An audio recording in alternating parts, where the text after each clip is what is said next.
অতিথির বক্তব্য নিয়ে আসছেন জননেতা জনাব অ্যাডভোকেট ইয়াসিন খান। বিসমিল্লাহির রহমানির রহিম।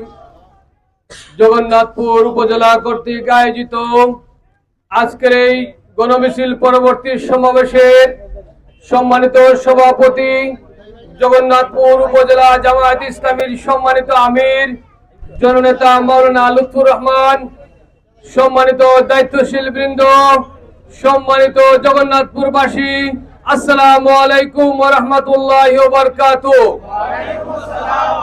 আল্লাহ রাব্বুল আলামিনের শুকরিয়া আদায় করি, জগন্নাথপুর উপজেলার প্রত্যন্ত গ্রাম থেকে আপনারা আজকের এই মিছিলকে সুন্দর এবং সার্থক করেছেন। আল্লাহর শুকরিয়া আদায় করি, আলহামদুলিল্লাহ।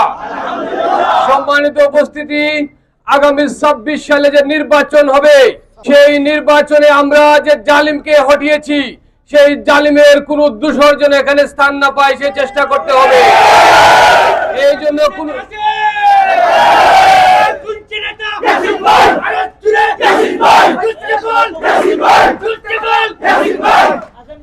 আগামী নির্বাচন জুলাইয়ের যে 1400-র উপরে শহীদ, 35,000-এর উপর যে আহত, তাদের রক্তের উপর যে সেই নির্বাচন হবে, এই জন্য সেই নির্বাচনে কোন ফ্যাসিবাদের কোন দূষরকে সুযোগ দেওয়ার কোন সুযোগ নাই। এই জন্য আপনাদের বলতে চাই, সারা বাংলাদেশে জোয়ার উঠেছে। বাংলাদেশ জামায়াত ইসলামী সহ 8 দলের যে জোট হয়েছে, সেই জোটের প্রার্থী হিসাবে এই আসনে বাংলাদেশ জামায়াত ইসলামীর দাঁড়িপাল্লা নির্বাচন করবে ইনশাআল্লাহ।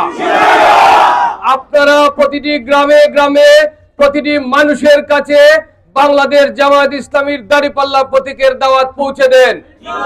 মানুষ চাচ্ছে একটি পরিবর্তন, নতুন একটি শাসন ব্যবস্থা, যেখানে নেতৃত্ব দিবে বাংলাদেশ জামায়াত ইসলামীর আমির ডাক্তার শফিকুর রহমান ইনশাআল্লাহ। এই জন্য আপনারা কষ্ট করে প্রত্যন্ত গ্রাম থেকে এসেছেন, সুশৃঙ্খল ভাবে মিছিলকে সার্থক এবং সফল করেছেন। আপনাদের সকলের প্রতি কৃতজ্ঞতা জানাই।